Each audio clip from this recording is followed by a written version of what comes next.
All right. So now you should be able to come in because the room is open.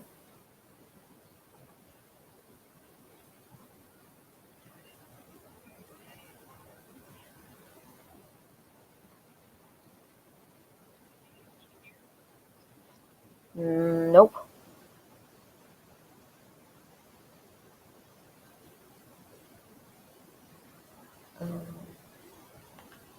Right, a new presenter. All right. What? Okay. I'm gonna invite you. Just tell me which email address to send this to send this to. Okay. So speak it to me.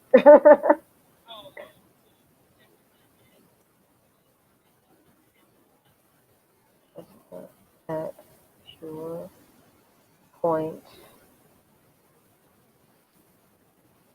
hyphen international.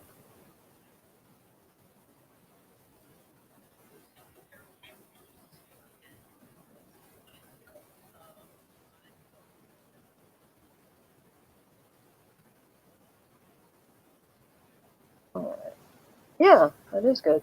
So Jessica at purepoint-international.com. I'm going to invite you, and let's see if that works.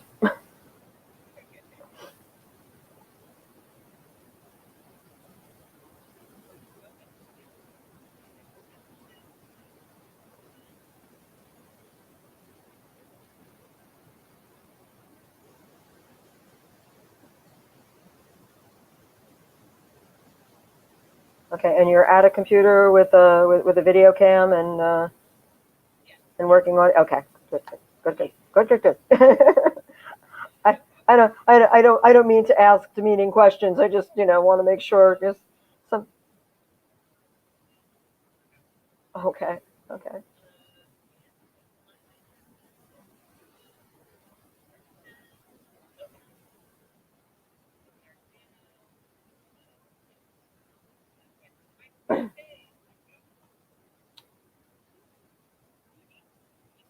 Not yet. Yeah, yeah, because it's gonna take you through three different resolutions. So it just wants to make sure that your camera and your microphone are working before it lets you into the room. Yes, as long as you can see yourself and hear yourself. Yes.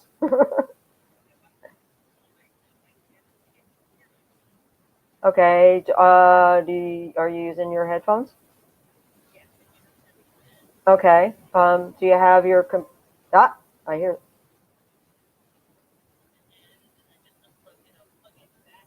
Okay. And turn the volume on your computer down. Oh, well, actually, no, you should. But yeah, as long as it recognizes your headphones, you should be good.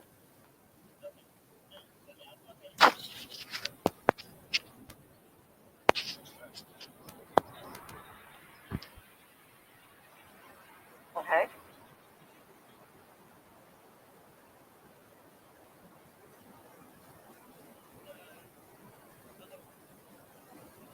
Might be. But did you see yourself? I mean, okay.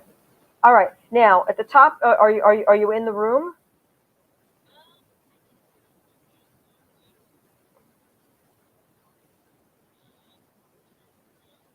Mm-hmm.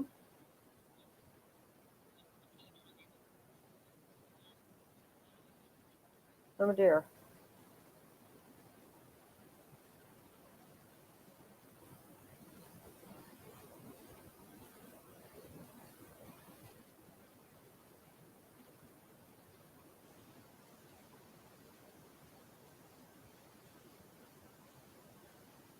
Can you refresh it?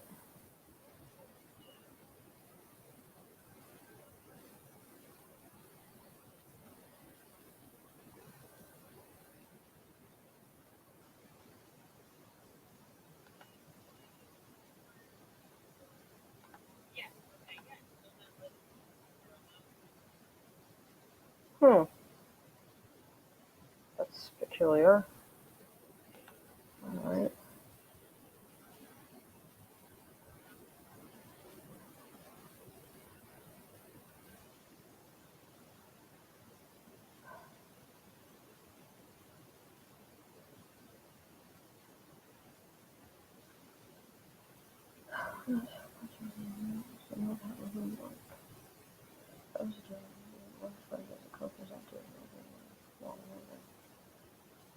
Start event. Let me see. What you can control. Huh.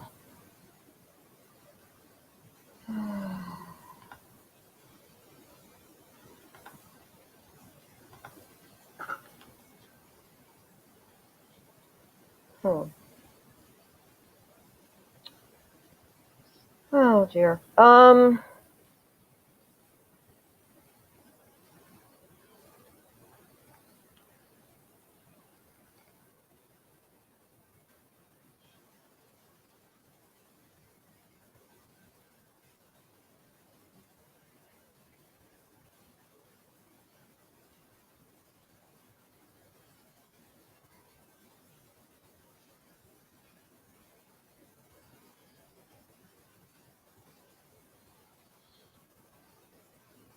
I invite you again.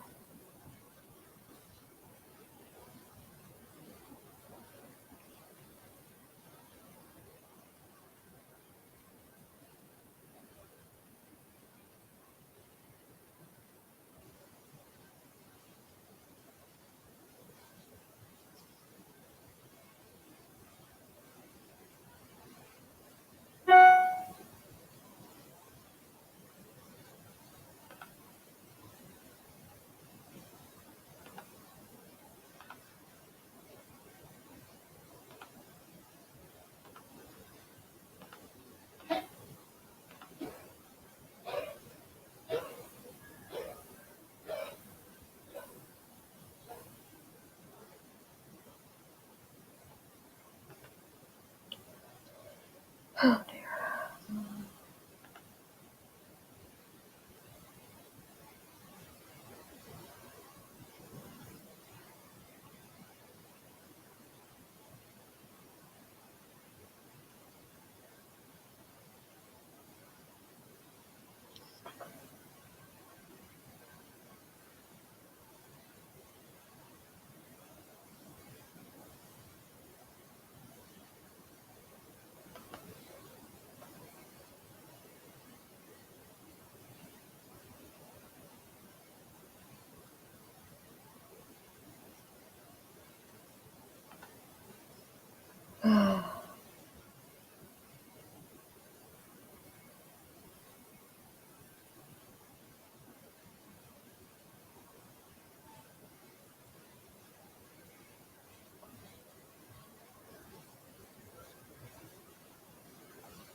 Hmm. Well, I sent you. I sent you another invitation. Did you get it?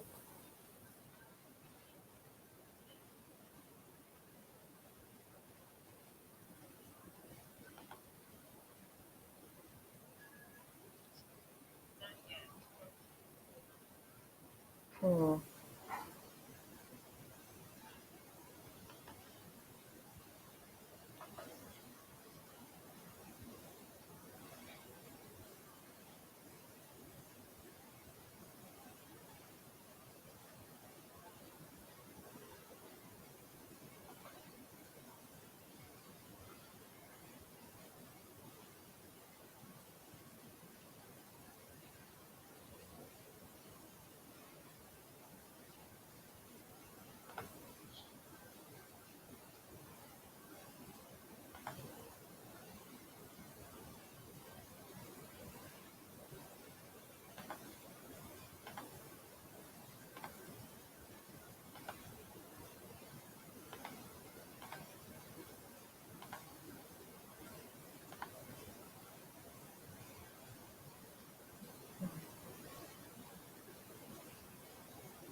Well, Worst comes to worst, I mean, I would really much prefer to have you visible, but worst comes to worst, we'll do speakerphone and we'll use the presentation.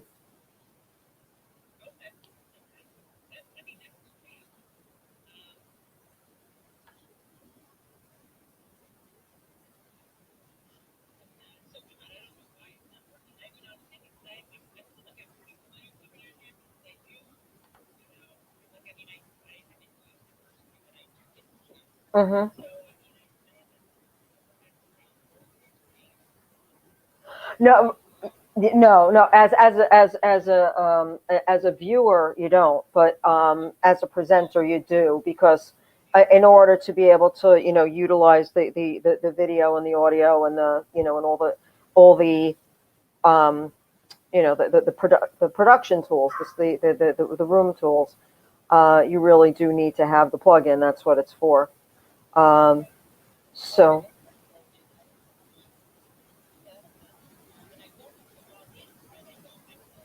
yeah, yeah. No, well, you know what?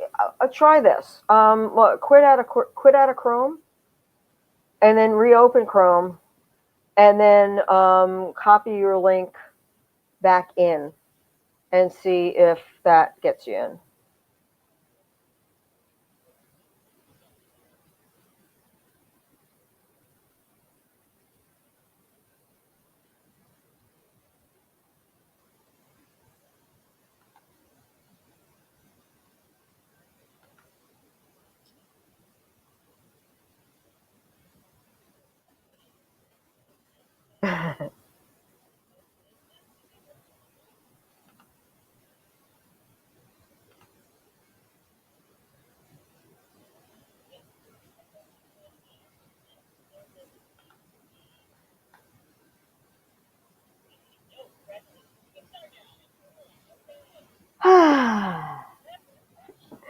Woohoo!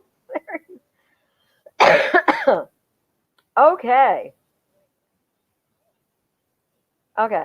No, I see I see a generic silhouette.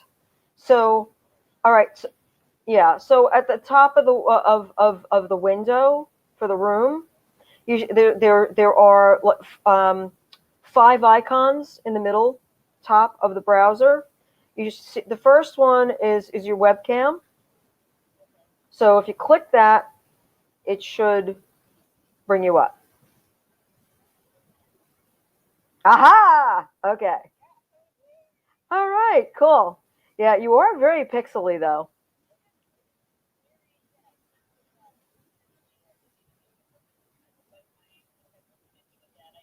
No, that's a resolution thing. It might get better as we go because Webinar Jam. Yeah, hold on a second. I'm gonna mute the phone and see if I'm hearing you. If we hear each other over the computer, okay? All right. Hold on a second. All right. All right. Can you hear me? Okay. I can't hear you. So again, look at the top of your screen and turn your microphone on.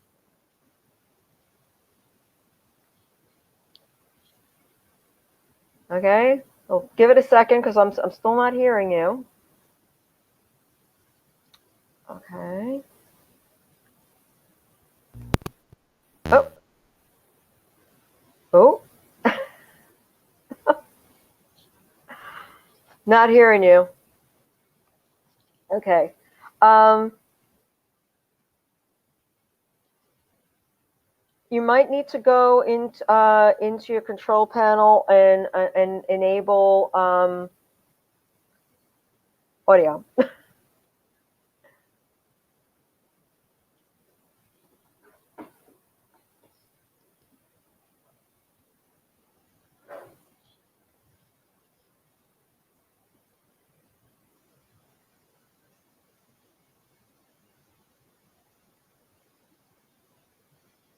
Not hearing you.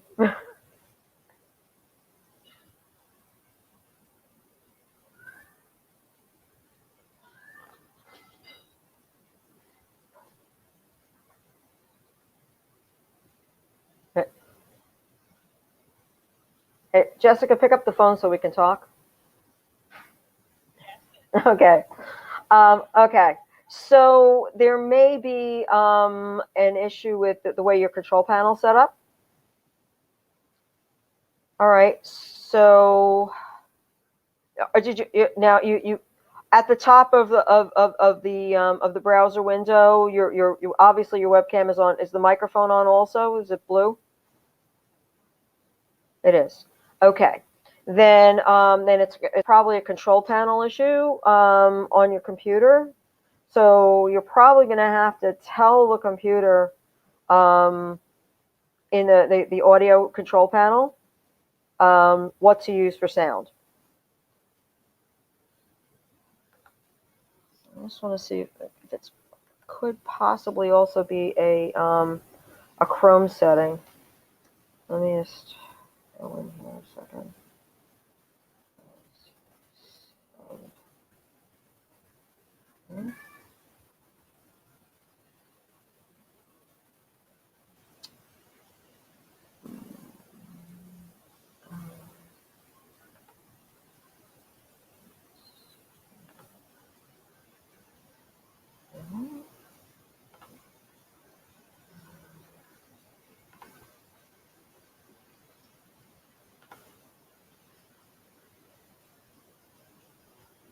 Hmm.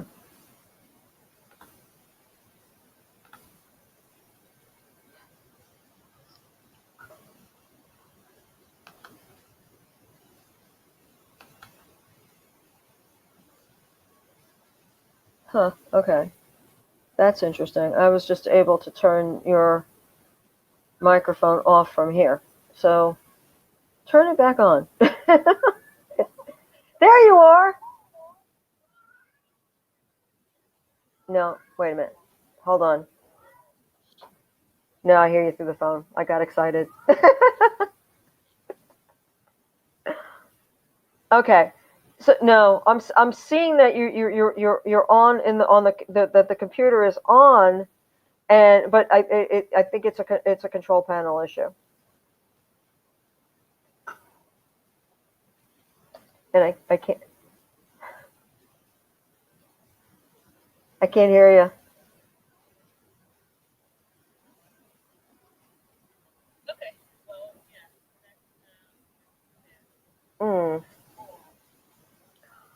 Well then,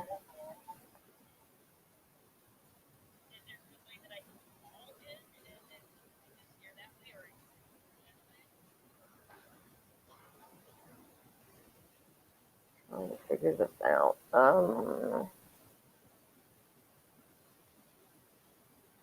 I'm here. Oh, okay. I understand why I'm hearing the feedback because I'm on the phone and I'm hearing my voice coming through your computer. But if that's the case, then your microphone should be on.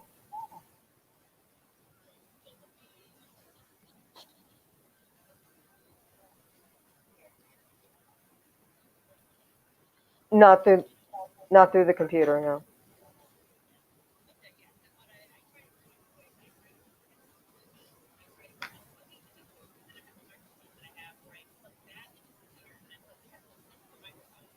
Mm.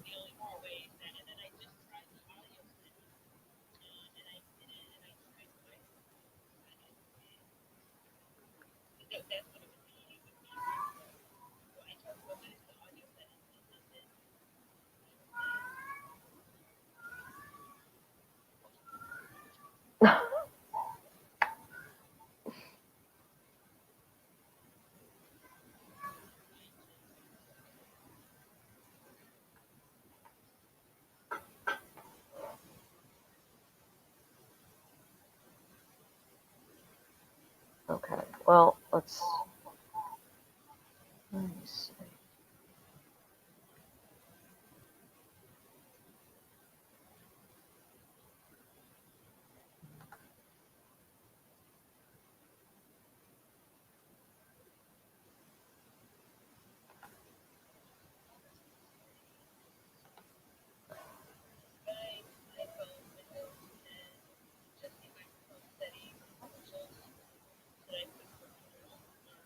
Yeah.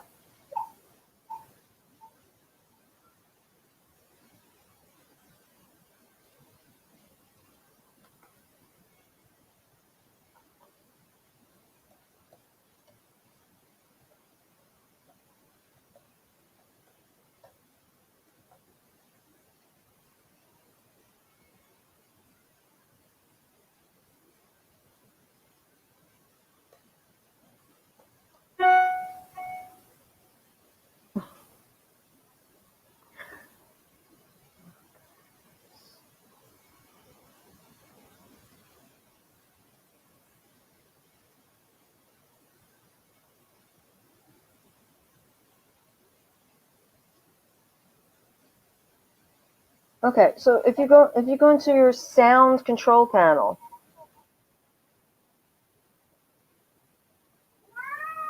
do you see the driver um,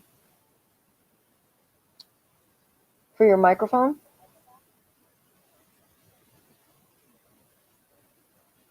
Yeah, for your computer, for Windows.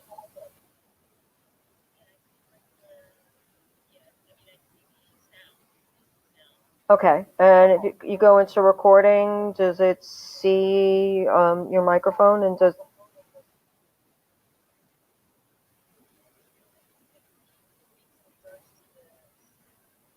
yeah? So if you open up the sound control panel, you should see playback, recording, sounds, communications.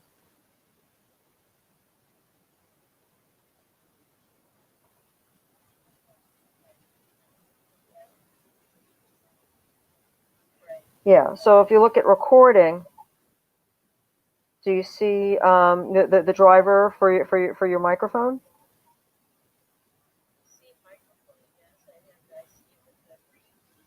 Uh huh. And you see it's like the levels are moving as you're speaking. Okay. So all right. So the computer hears you. So that's all right. So that's good news.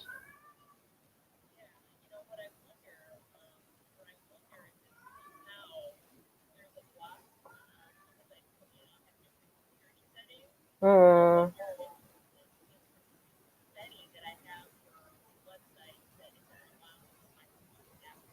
That might be. There could be like a flash suppression thing or something.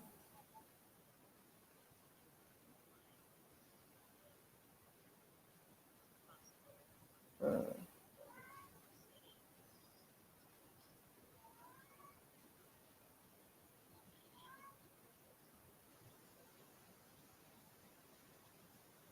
Well, your video's getting clearer.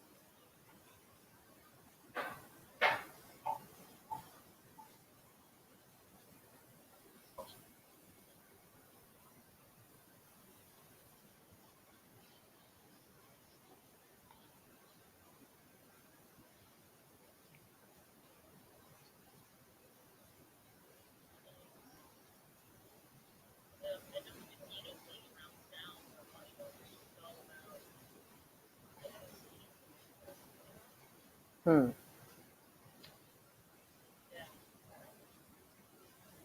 All right.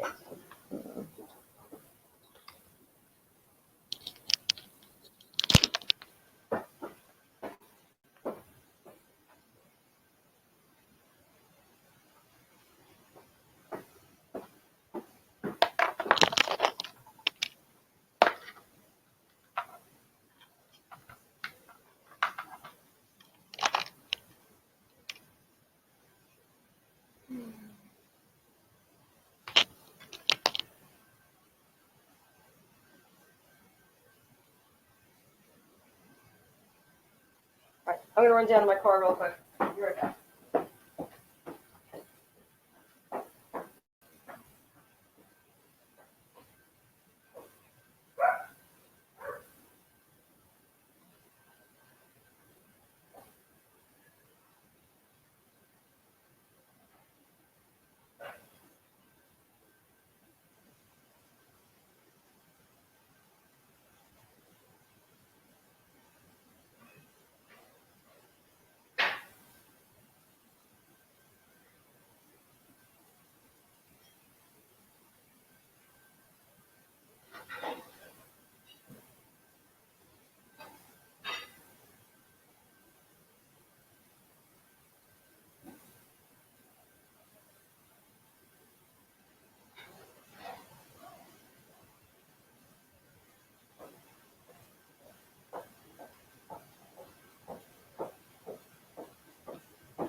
Hold on.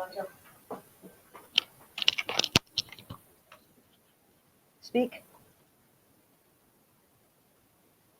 No. Not through the computer. Nope.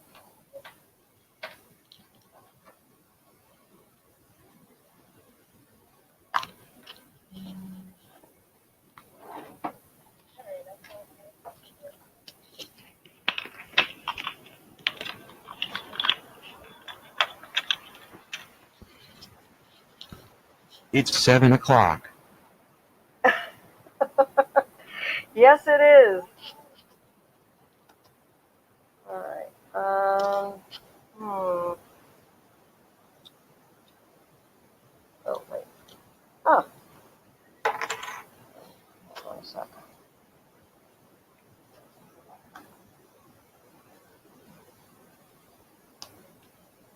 All right.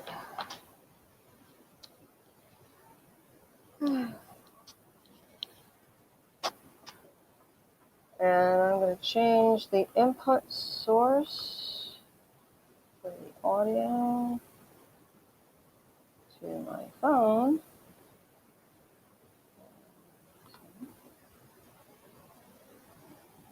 And input, line in. It's not working. Good Lord. Oh, wait. What is this? No, okay. No, hello?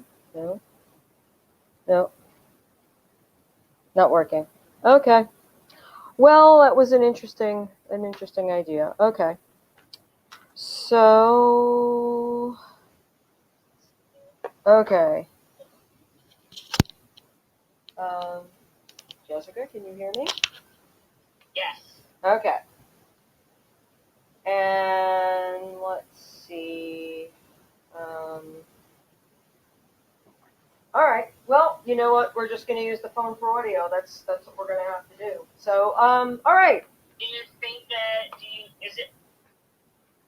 will the phone pick up the audio? Yeah. It's going to pick it up from my microphone from my computer. Okay. So, wait. No, here's what I got to do here. Okay, so what I'll do is I'll take this out. I'll take the headphones out just because I'll hear you better through the phone. Okay. So, 1, 2, 1, 2, 1, 2. All right. So we're using the microphone. Hold on a second. Yeah. Okay. 1, 2, 1, 2, 1, 2. Check. Check. 1, 2, 1, 2. Okay. Output is through headphones, and that's okay. All right. Hopefully we will be audible. Okay, yes. All right. So,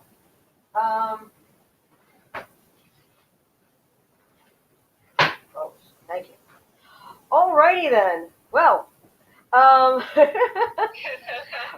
for better or worse, here we go. Okay, Adventures in Webinar Jam. So, yes. this is why you should always test the day before. Yes, that's a great point. All right. So, I just want to grab. Sure, I'm just gonna right back. All righty. So, anybody who might be visiting right now, hold tight because we've been experiencing some technical difficulties. Hopefully you can hear us.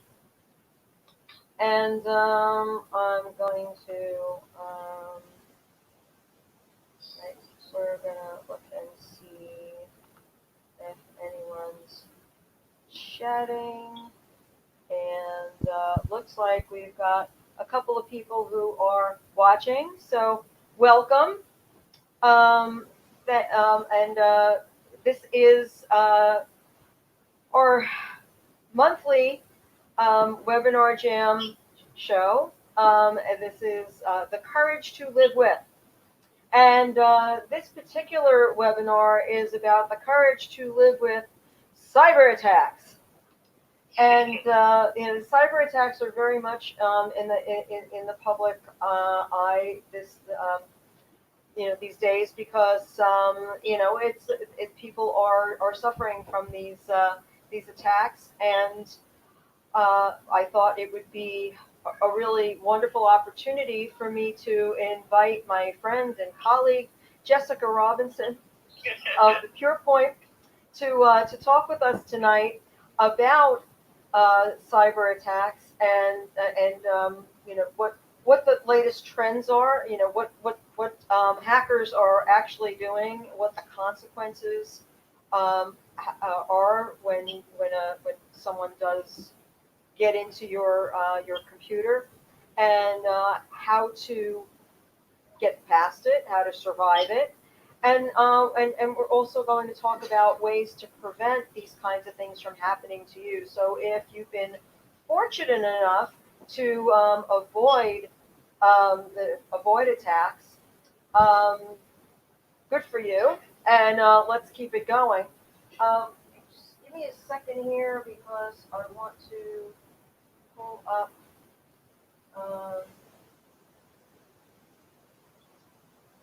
Here we go. Got the questions up on my other computer. So, alrighty. And this is a little different because usually when I do this show, I have my guests in my studio. So we speak live. But Jessica lives in another state, New York. Yes. and getting here to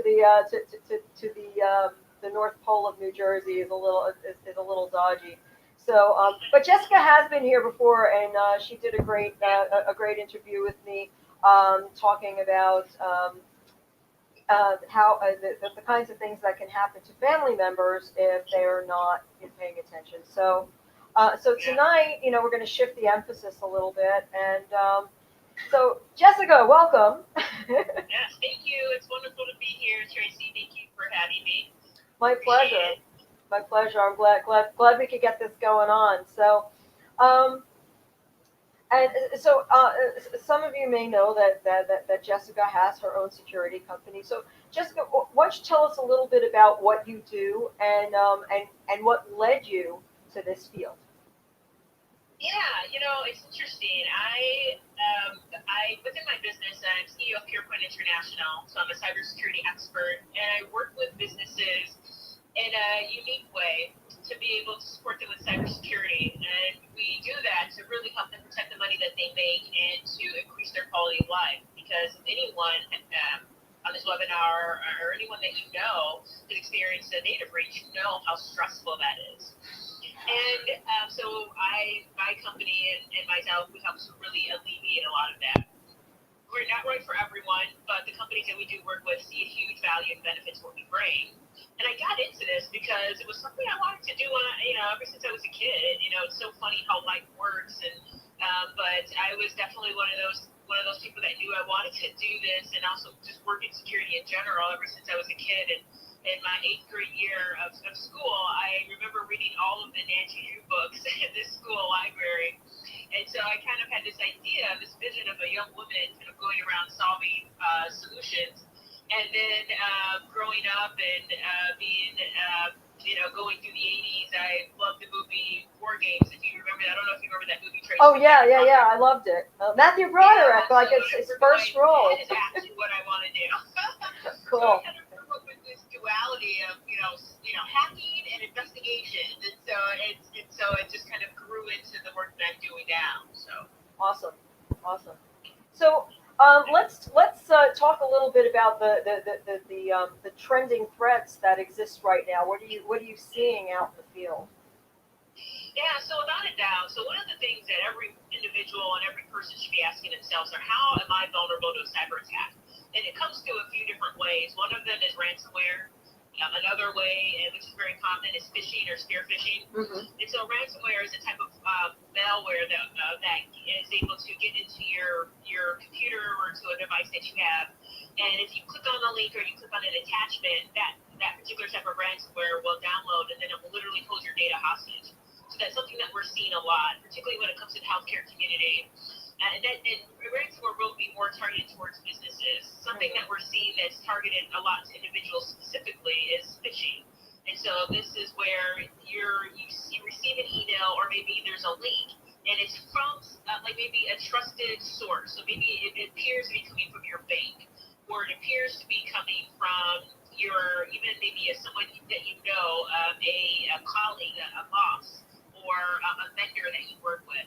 And then you're opening the email and you're clicking on whatever they're sending you, or you're actually doing whatever it is that they're asking you to do. So maybe wire money to this account, and you actually do it. And so that is something that we're actually seeing the most often. That is by far the most common type of way that we're seeing people be hacked, if you will. And that's at least like about 52% of individuals and really businesses are being hacked that way. And so we're seeing so far through kind of just the early half part of this year, there were about total on record about 761 data breaches. But those are really just the reported data breaches, and so far that's the highest on record. There's another report that I saw from MSNBC that said that there are about 28 million small businesses in the country, and at least half of those have been hacked already this year, whether they know it or not. Right. So this is very, very serious, and I do think that there was this kind of awakening with the Equifax breach, because that was personal, right? It went personal for people. It's one thing, I tell people, it's one thing if maybe you're hacked by a company where you go get your tie, right, like Target, or you go get your paint like Home Depot.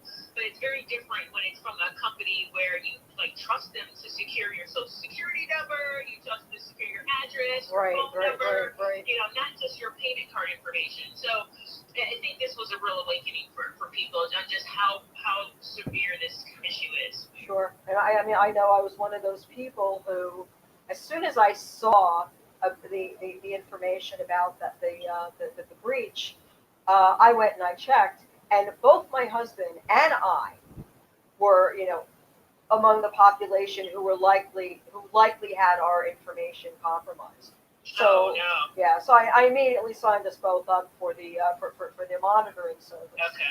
But yeah, hey, and I've got other monitoring services also. My bank actually provides one as a service. So yeah, no, I'm a believer, because I know people who've had their lives ruined with this kind of stuff. I was someone I know, who was they should know better, but it was actually her husband. About his email account got hacked, and the next thing you know, I mean, her life was just turned upside down. It wasn't even her, it was her husband. Right. So, but I gotta ask you, and this isn't on the list, but this really drives me nuts. How many people do you encounter who don't back up their computers? Oh, goodness. Yeah, I would say a lot of people don't. I would say probably at least 50%, if not more. So yeah, so they don't back it up. They don't really just have a plan in general. A lot of them are using kind of basic passwords for their computer. And so it's amazing. And I think that's where kind of the personal impact comes in, is that people don't always understand the importance or the value or buy into something until there's some sort of a personal kind of attack or affront that happens, or someone that they know, unfortunately maybe was fired from an organization because of a breach. And so so I think that there's still a lot of people that really have to kind of wake up to this new reality that we're living in.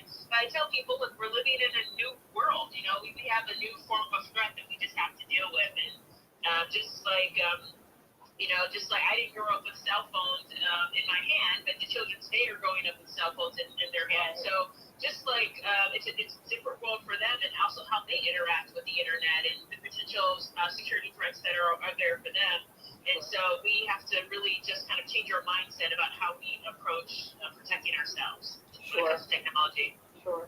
Yeah, a lot of people say, "Oh, I have nothing to hide." You know, I love that. Yeah.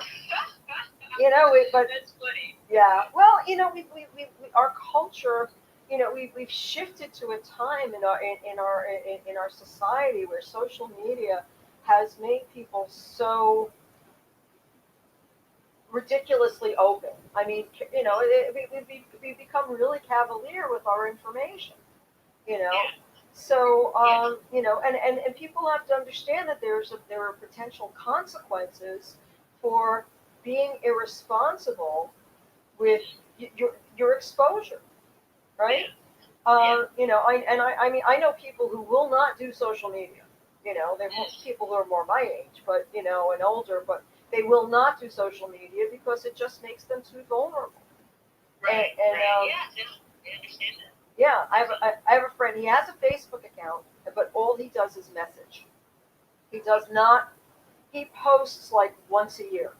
Okay. And I remember a few years ago, like a friend of his posted a childhood photo of him and tagged him in it. It was up maybe 3 minutes, and he took it down. Excuse me. At first I was stunned that it went up, but then I realized it wasn't him who put it up, and then and I messaged him and I was like, "Wow, that didn't take long." He's like, I will not stand for that." You know, but she is like she is defriended. That's not, you know, that is not allowed. He does not want his personal details shared. That and that's it. It's great. You know, it's interesting because when I'm on social media, from the security standpoint, I like to be on social media. I like to connect with people, but I also want to know who I'm connecting with.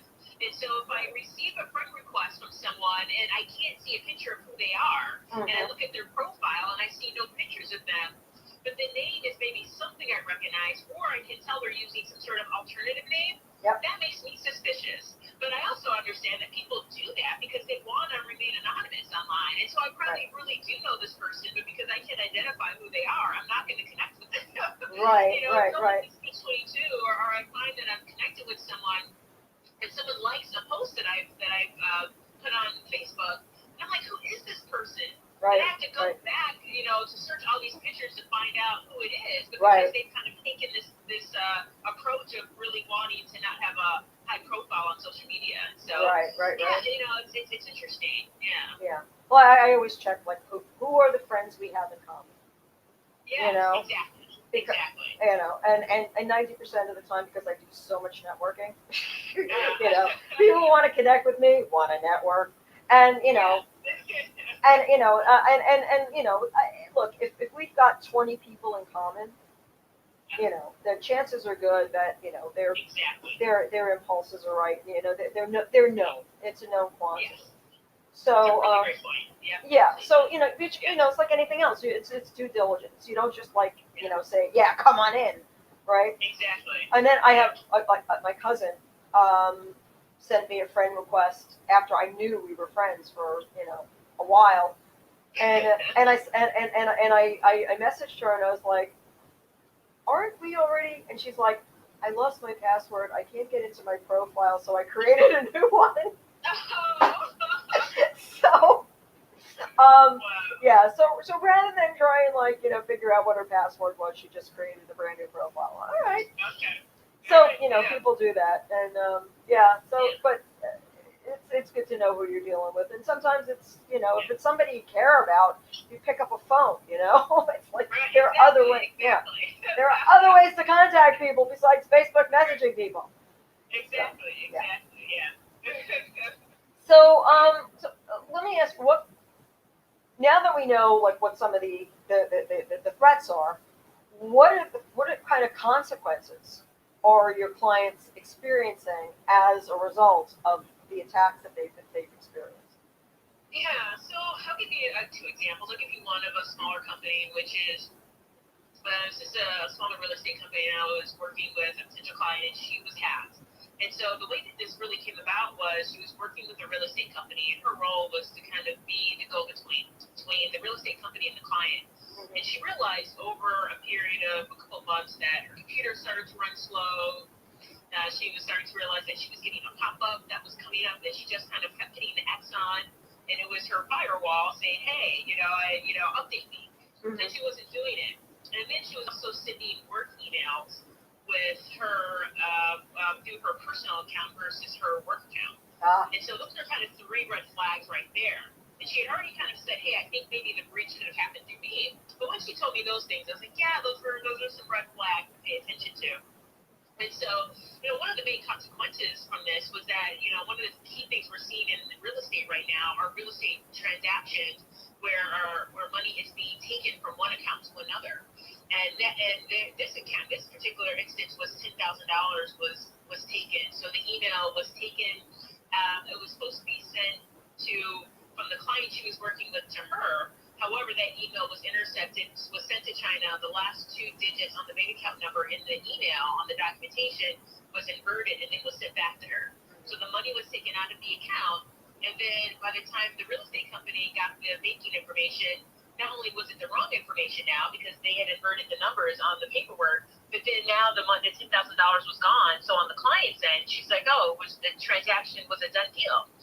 And so this was the lowest one I've heard of. I've also talked with companies that have dealt with transactions as high as $2 million, and one is $1.5 million, and one was $90,000. Wow.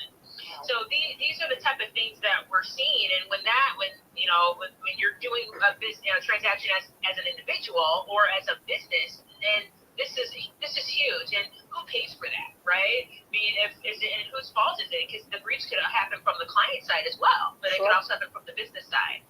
So that's a pretty huge consequence. And so when something like that happens, obviously you want to partner with the FBI. That doesn't mean you're going to get the money back. So if the money comes out of the client's account, but the real estate company doesn't have it, how do you as a company complete that deal? When the client's out of the money.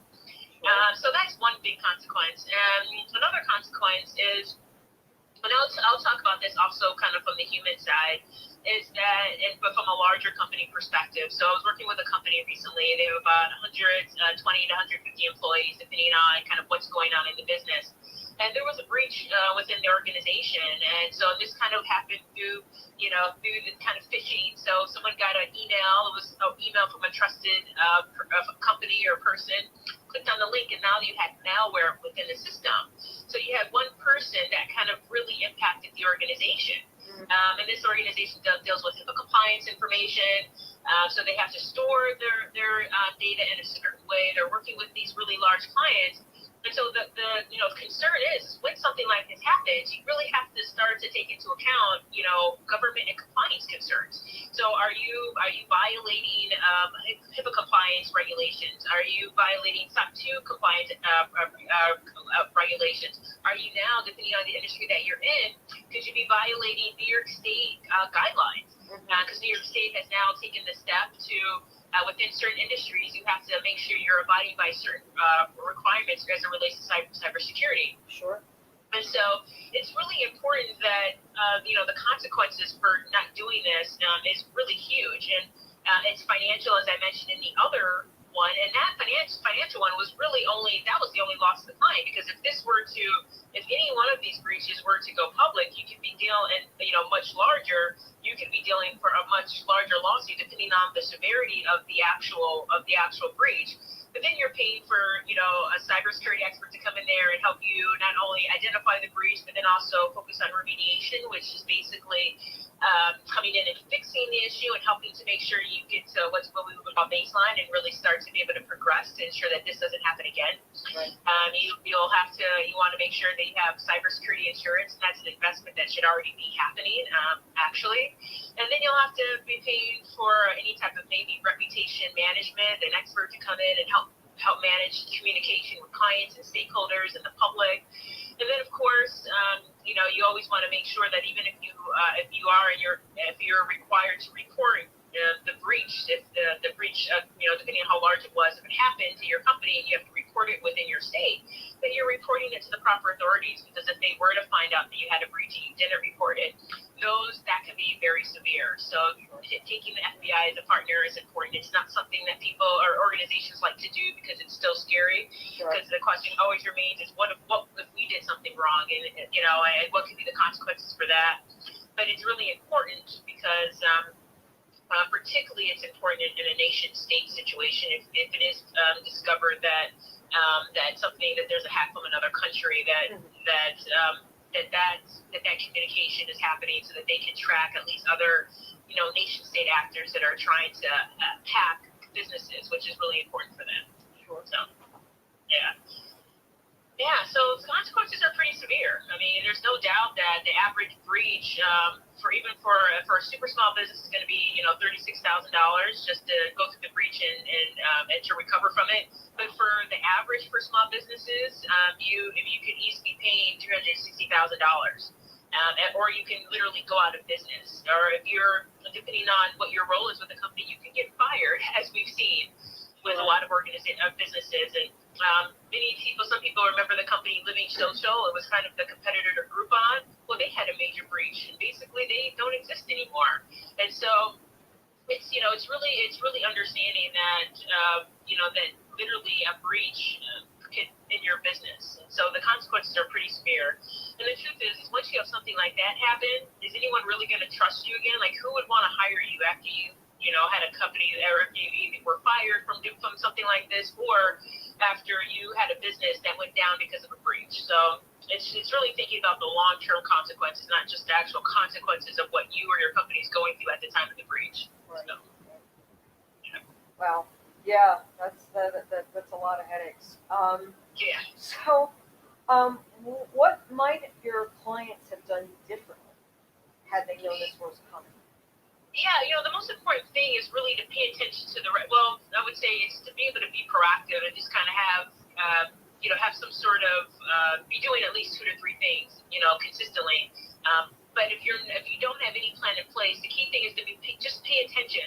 So, for example, when there's certain things you don't want to do, like use your personal email for company communication. You just don't want to do that. Another thing is if your computer is running slow, or if you start to hear the sound like the fan coming on, really what that is, I mean, it could be a fan coming on, but what you're really hearing is you're hearing a program's running on your system. So if you're not using your computer, or you're only using maybe 1 or 2 programs on your computer, why are other programs running? That's something to pay attention to. So that's when you want to go into your you want to go and identify which programs are running, and then you want to shut those down, or you want to run some sort of test to find out if there is malware on your computer. Then you want to make sure that the malware is updated. Any type of anti-malware is updated on your computer, or firewall. Those are kind of pretty basic things. I can tell you that that's not everything you should be doing, but those are at least the basics. From there, you want to make sure that you have the right protection in terms of passwords. So instead of using passwords, I suggest using passphrases. But even going a step further and using password managers like 1Password or LastPass, those are really great tools to use. And so, developing new habits around these things can potentially, in such a, completely help to kind of, I would say, lessen the risk that anyone would have to a potential cyber breach. And back up your computer. Yes, and back up your computer. Yeah, actually, I was just thinking that as you said that. I think back up your computer, and you should be careful about how you're sharing data and where you're storing it. So. If you happen to be saving it to a drive, then great. If you happen to be saving it to the cloud, then that's fine too. But you should know where your data is stored. You should know what their plans are for backing up that data, and you should be using some sort of multi-factor authentication, because a lot of people think when they're using the cloud is they think that they're transferring any type of liability. So, if I'm hacked, or if my data is hacked, while it's in the cloud, that it's the company's problem, not my problem. Well, the truth is that if there's malware in your system, and they can get in your email, and they can somehow get into your cloud storage through you, that is still a breach. And so that doesn't mean that you're not liable. And so just kind of this idea of kind of not being accountable is something that people just have to really strip themselves of. So it doesn't matter if you're using another provider to help store your data, you're still responsible for that, and you really have to make sure you're doing your due diligence. Great point. How are you helping clients to deal with the consequences of these breaches? I know that you've already indicated that that there's an expense certainly, and it's not an easy fix. So what kinds of remediation are you doing? Yeah, it really varies on the client and really the kind of concerns that they have specifically. But a lot of it is we really we go in and we really find out what's going on. And sometimes they know right away and they come in and they say, hey, I really just want to make sure that we're doing cybersecurity awareness training. Great. Okay. So they've identified what it is they want to do, which is train their employees. So we're going to go in. We have a specific way that we do that to really obtain optimal results in the end. And so we'll go in and do that. Sometimes it's having an actual cybersecurity awareness plan and helping to think and having an actual strategy that can help them really think about how to implement cybersecurity systems into their business. And so, or it could be any of the other things we talked about in the past around having backups, helping think about multi-factor authentication or passwords. But all of those in some way would be part of the plan. But every business is different and every individual is different because everyone's using different systems. And so some systems are better than others, of course, and also some people have organizations as well have better habits than others. And so, depending on what it is, then what's flagged during an initial assessment, from there we'll go ahead and move forward and support with remediation. So, or if you're just looking to be proactive, we'll help you in thinking about what a great plan could look like when it comes to just thinking about how to protect the business and really defend the business from any type of potential incident. Cool. If ransomware shows up on someone's computer, is that really reparable, or is that pretty much you're now the owner of a brick that you might as well just discard? Yeah. Is it if it shows up on your computer, you're asking, is it? No. If you're the victim of ransomware, is there any way out, or is that pretty much like the end? The number one way to be out of that at that moment is exactly what you said, which is having a backup. Because at the end of the day, if this is what we're seeing a lot in healthcare now. I was speaking in San Antonio a couple weeks ago at individuals that support the healthcare industry. And right now, if there's ransomware that gets into a hospital system and they don't have a backup, then they're going to be forced to pay the ransomware. But what we also know is that 47% of the time, they're not going to give you back the information. They're going to hold on to that information, or they're going to ask you to get more information. Right. And so having a backup is absolutely critical. That's really the only way you can defend against ransomware. That's really the only way. So is it a matter of like wiping the computers that you have and reinstalling everything, or does the hardware have to be replaced? No, the hardware wouldn't have to be replaced. Yeah, it would be just a software issue. So you would be able to update the software, and then from there you'd be able to continue running the system. And you wouldn't have to worry about paying anything, which is right. Yeah, And that's thing. Sure, because once somebody knows that they can get money out of you, they're going to keep coming back. Yeah. No, but I think you bring up a really great point, and I think for anyone listening, I think that's really great for people to know is that it's not a hardware issue. That's the great thing about this is that you literally can at 10 a.m., let's say on a busy, Monday morning, you can have a ransomware attack. You literally could, implement your backup within minutes and then continue going with taking patients or it could be a busy Saturday night for a hospital in the ER. Mm-hmm. You literally just implement the backup if there's a ransomware attack and you keep going. And that's why it's absolutely critical. There literally won't be a true stoppage in business. However, if you don't have a backup, then there is a stoppage in business. So there's an example at a hospital that happened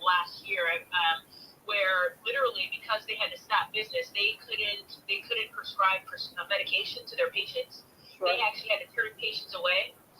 They had to, they literally, they sent some people home because they just couldn't support them.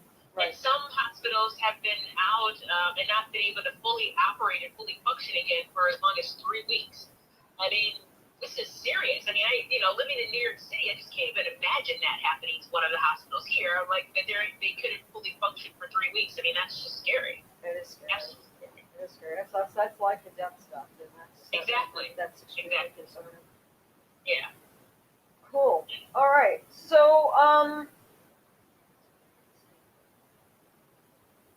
okay. So, would you like to talk about like some of the things that your firm does for clients, just in general?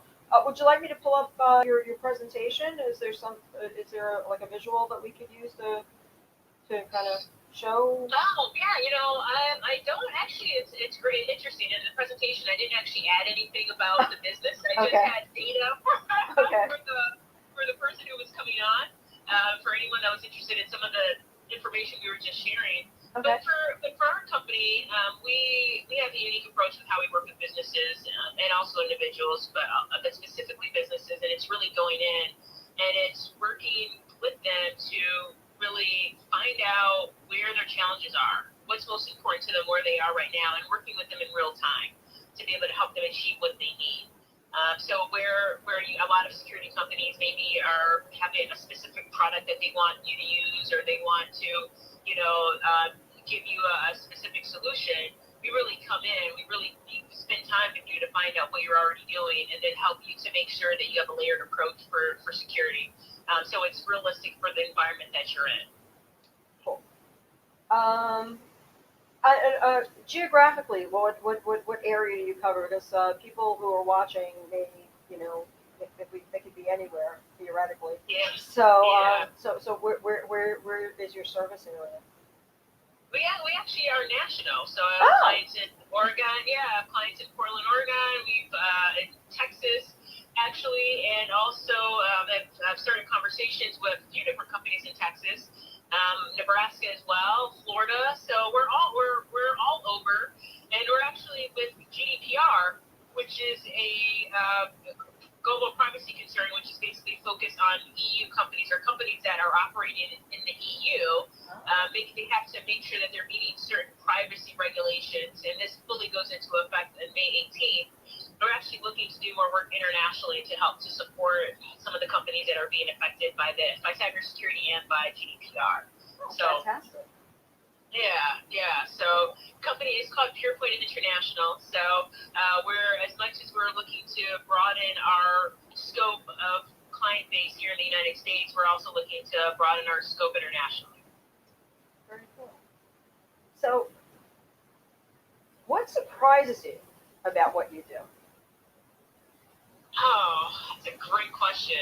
I was talking with someone today, and I think one of the things we both really kind of talked about and connected on was just that so many people just still seem to still be surprised at the impact of cybersecurity, or there's so much that they still are unaware of and don't see the value to their own business on having some sort of protection in place, or even as a business owner to be doing something themselves, whether it's making sure if they just choose one thing out of everything we've talked about on this call. If they were just really great at updating their anti-malware, or if they were just really great at making sure they had strong passwords, or if they were just really great at making sure that they had multi-factor authentication on the, different, software tools that they were using. And many people aren't doing that, and so there is this lack of awareness, if you will, because I think that there hasn't been a personal impact for them or someone that they know. Right. And I think that continues to surprise me.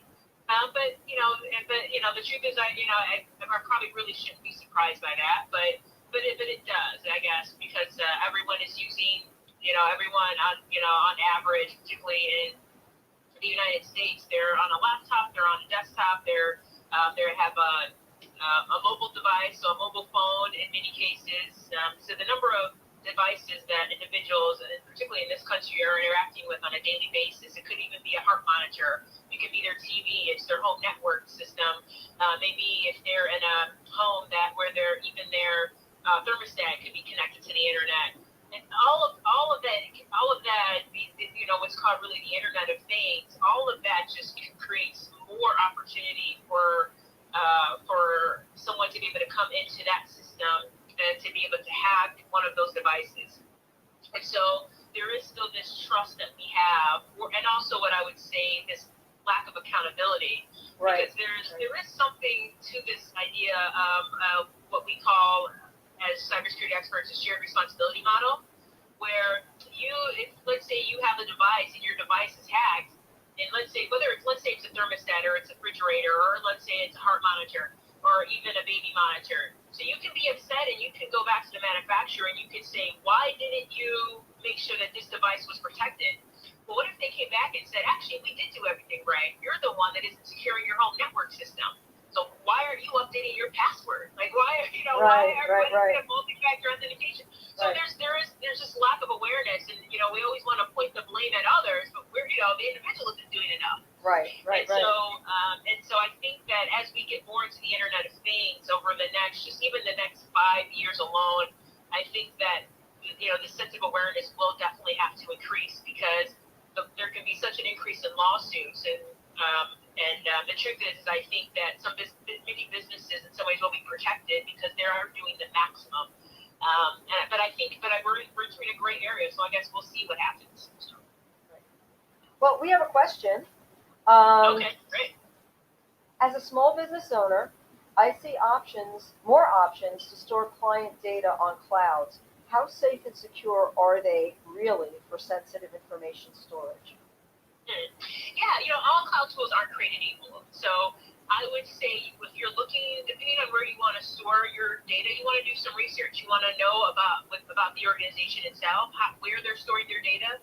So are they storing it in the United States, or is it overseas in Europe? All of that matters. And even if you're in the state of New Jersey, is it being stored in another state? All of that is important for you to know, particularly if it's sensitive data. The next thing I would say is, let's say you're focusing on HIPAA compliant information. You do want to make sure that you're doing your research, and whoever you're storing your data with, that they're actually HIPAA compliant, that they're actually meeting those expectations. Right. And that's absolutely critical. And then the third thing is, for the most part, it is safe. I think it's perfectly fine. But you also, as an individual, you want to make sure that you're using multi-factor authentication. Because if you're not, and let's say through your email or some other way, a hacker could get in because you didn't actually secure your entry point into how you're accessing your data, that's on you. That wouldn't necessarily be on the provider. Right. And that's important to know as well. So, overall, it's safe, but they're not all created equal. So you just want to make sure you're choosing one that's right for you. I would say there's one called Spider Oak, which is actually really good. They're HIPAA compliant, and they're really known for their security. They also use encryption, which is good as well. Cool. So. Great to know. Great, thanks, Jessica, and Antoinette, thanks for the question. Yeah. Let's see. Okay, what do you love about what you do? Oh, wow. It's a great question. I love, what I love is really bringing in this kind of more technical type of, that what can easily be kind of like a clinical type of work environment. Because I really love bringing in the human aspect of this. So our values at Purepoint is security, humanism, partnership, and leadership. It's not technology or anything like that. And even the focus on security as a value, it's really kind of meant for people to understand that, security is, for a lot of people, security may be an outcome of what it is that they want, but security is a value as well. And if you value security, then it'll make it much easier for you to have, to increase your habits when it comes to security. And so that's what we really focus on, is dealing with the clients that we work with. It's really helping them to understand security as a value. And so if you look at it this way, right, if you look at it as a mom, or if you look at it as, wanting to protect someone you love, even if you look at Maslow's hierarchy of needs, safety and security is at the base, right? You need your physiological needs, air, water, shelter, but you also need safety and security. It's what we need as basic human needs just to thrive in this world. And whether it's emotional, psychological, spiritual, physical, or whether it's digital and it's like cyber, we still need it. And so I'd love to be able to know that I'm literally helping people to meet their basic needs just so that they can thrive, whether it's personally or in their business. Wonderful, Jess. That's a great answer. Thanks. Okay. This is kind of this is the flip side. What do you hate about what you do? Oh, wow. Let's see. You could say nothing if you. Yeah, I don't want to say nothing. What is it? I don't know if there's anything that I hate. That there's definitely things that are more challenging than others, without a doubt. Mm-hmm. But I think one of the things I really just don't like is when I'm with someone and I clearly see the need for them to just do something around cybersecurity, and they choose to absolutely do nothing. Right. So, and that really is just that I think the reason why that bothers me so much, though, because it comes down to a value issue for me, because it goes back to security as a value, which is one of the things I mentioned in the presentation, which is really always being integrity. And I guess it bothers me from an integrity standpoint, because if you're an organization, you've had a breach and you're choosing to do nothing about it, or you're not doing enough to really meet basic expectations, to me that's just an integrity issue, not only for your employees, which honestly can turn around and sue you, and particularly if their information was compromised. Most people don't think about it that way, but that was what happened in the Sony breach. They were sued. They weren't sued by their consumers. They were sued by their employees, because that was the third breach that they had. Wow. And they did nothing about it. They did nothing about the first breach. They did nothing about the second breach. And the third breach happened, and it's their information that's being compromised. And the leadership team didn't care enough to actually protect them. So I see it as an integrity thing. And so whether you're putting your team members' information at risk, or your clients' information at risk, or even your information. I mean, you're serving someone if you have a business. So it's not just you as a stakeholder. And so to not do anything, I think that's something that really bothers me. Okay, good answer. And I know look, we share this passion for protecting people, right? Yes. And I think we can agree that it's frustrating when you know what the risks are and you're explaining what the risks are to people in your world, and they're being so dismissive. You're just being, in my case, you're just being morbid, or you're just being paranoid, But we know that there are a lot of unscrupulous, predatory people out there, right? Yeah, for sure. So, so when we talk to our friends and our family and our clients and our colleagues, and gently try to persuade them to be a little more careful, there's always this. Well, there's again the twin demons of human nature, right? There's denial. Yeah. Nothing's gonna happen to me. Right. Nothing's gonna happen. And then there's procrastination. Well, I'm really busy. I'll get around to it someday. Right. Until the next thing you know, they go onto their computer and it's been compromised, and they're on the phone again. Yeah. No, you're definitely right. Yeah, it definitely happens, and it's and that's where sometimes people do just learn. People learn best from experience, and so I know that's been my case at different times in my life, and so depending on certain things, and so cybersecurity will definitely be one of those things for individuals and businesses. So. Absolutely. And you know, as we become a more connected world, knowing how to navigate and how to get through it without being injured, without Yes. you know, without losing your valuable data. I was at Thanksgiving. My brother was talking to his nephew about they have they have Alexa, and Okay. Alexa controls everything in their house.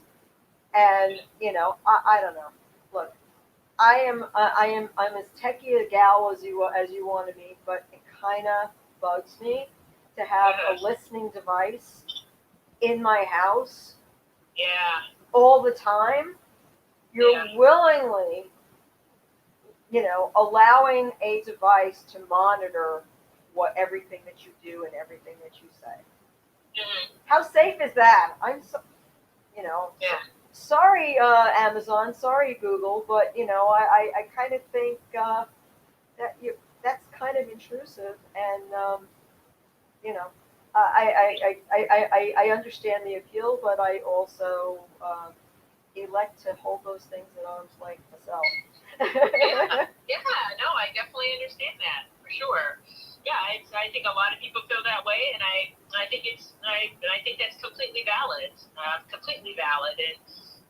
because who really knows what they're picking up, and it's scary to think about it. I mean, it really is, and all that information is being stored by them. So, Yeah, and yeah, sorry. yeah, it brings up a good point because, you know, actually, as we talk about the Internet of Things, so thank you for bringing this up.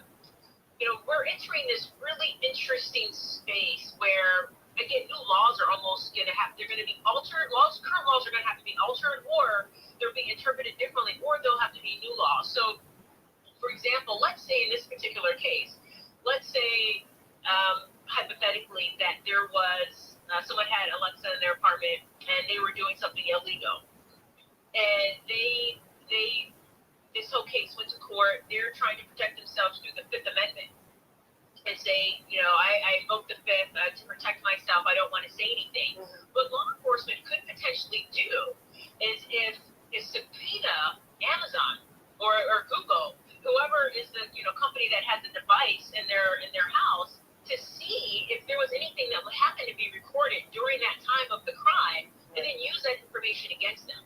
And Right. so, and that's what's happening with different devices. There's an actual case where someone had a heart monitor and he burned down his home, and he did a false claim for insurance. And through the investigation, he invoked he actually denied everything, but the way they were able to prove that it was a false claim was that they were able to pull his information from the company where his health data was being stored to prove where he was geolocated at his house to start the fire. And so we're getting to this point where people don't even realize how technology is being used, the data that our devices are collecting, how that information could be used. Now, I'll be the first to say no. In both of these situations, should these people be doing this? No. But the thing is that there's data that can be collected that can be used against us, whether we know it or not. Sure. It's also like we remember that what happened in San Bernardino with the cell That's phone, exactly what I right? was thinking about with an Apple, how Apple said no, you know, Yeah. and rightly so, because look, um, you know, that guy was a bad man, and Yes. you know, Yes, definitely. and I don't give a hoot about his data, but by the same token, Right. if Right. Apple, you know, said okay, we'll open it up for this one particular instance, you know, the Right. toothpaste is out of the tube, the genie's out of the bottle, you know, Exactly. and Yeah. you know, so I applaud them for holding the line as difficult. Yeah. You know, that was an unpopular decision in a Was lot of very. quarters, but you know, and it's look, there's a whole, you know, ethical line of thought that goes along with all these technologies. So you know, Yeah. yeah, yeah, but yeah, so you know, and as time goes on, and our cars are driving themselves, and you know, and we're gonna have domestic robots pretty soon, and you know, we just there are going to be so many exposure points. Right. Yeah, So and it's something that people just don't even think of now, so even if, let's say you're at home and, something happens or you're someplace and law enforcement wants to get information from your phone, kind of like the San Bernardino case, but it wasn't a terrorist attack. It was just, they just want to access your phone for whatever reason. And if you don't have to give them your password. Legally, what they can do is if you have basically if you use your thumb in order to access your iPhone, all they have to do is take your thumb and place it on your phone, and they can access your phone. I mean, so there are these blurred lines that people don't even realize. And I guess that's where sometimes I'm like, I am so surprised. But the truth is, it's happening so quickly that even as a cybersecurity expert, to stay up to date on everything, which is something I love to do, but it's also a lot. And so it's to have. So for individuals that really just have no clue as how fast this is moving, I think it's really, that can be really scary. So what the consequences could be from that. sure.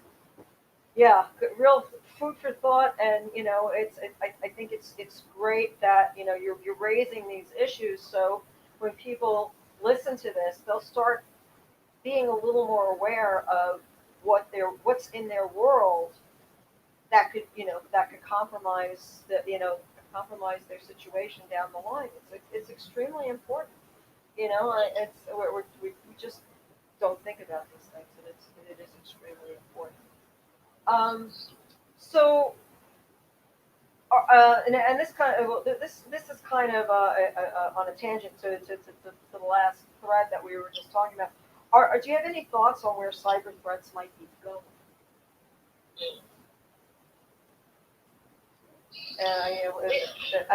Certainly the technology offers unique opportunities to exploit. Right, every new technology can be enabling of great things, but it can also be enabling of destructive things. Right? I think it'll be interesting as we see emerging technologies with AI and machine learning and even blockchain. I think it'll be interesting to see how those technologies can be enabled to help defend against cyber attacks, but also how they can be enabled to really penetrate and cause more cyber attacks. And I think we're at a point where we're at an interesting point too in our world right now, which we have about 300, we have about 3 billion people that are online right now across the world. And over really the next 10 years, we can expect to have about 3.2 billion more people get online as we start to approach this number of 9 billion people on the planet. And so as more people are getting online, that itself, just the fact that we'll have so many more devices, more than twice as many that we'll have now that are connected to the internet, that alone will just increase the potential for exposures and the potential of threats. So, but within that, we'll see a lot more opportunists, because at the end of the day, it's easier to just kind of sit at home at your computer to be able to try and steal money from someone than try to go to a bank, right? Or even try to go and rob someone on the street. So we'll see more, we'll see even more of people that are kind of lower level opportunists, and that can just, open up a laptop at 7 a.m. and start creating havoc and not even have to leave their home, and that's how they make their money. But then, I think what we're seeing too, which large organizations are really experiencing with nation-state hacks as well, is the truth is that the laws around hacking, they're not, no one's moving quickly to put these on the books.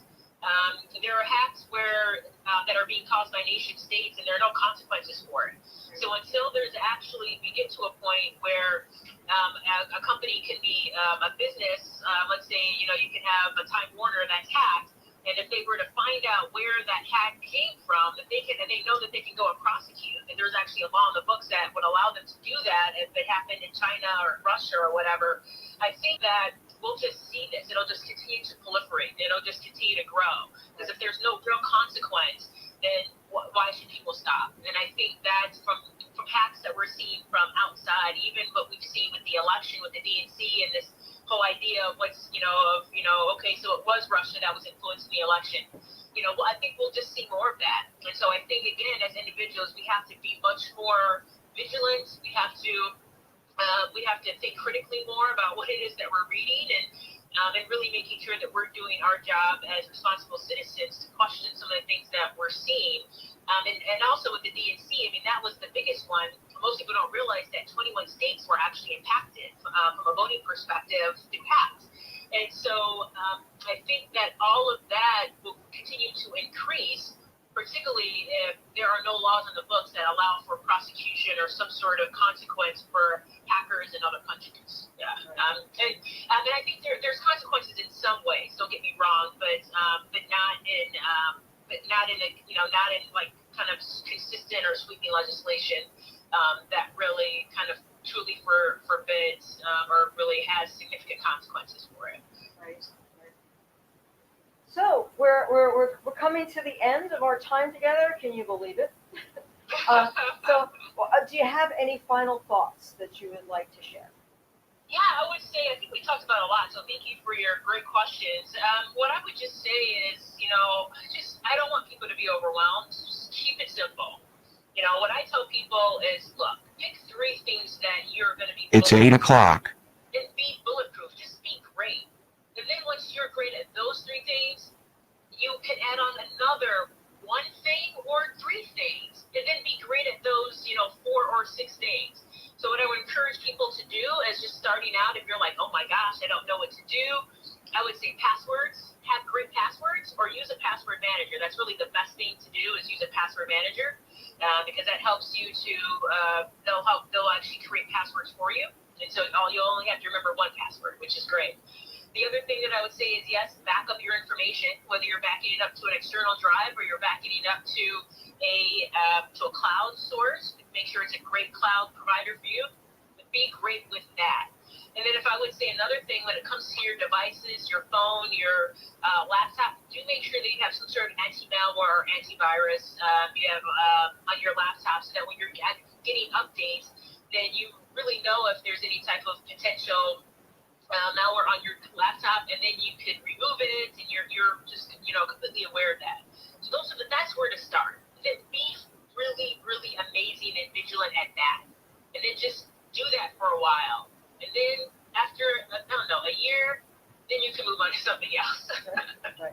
Back up your phones too, folks.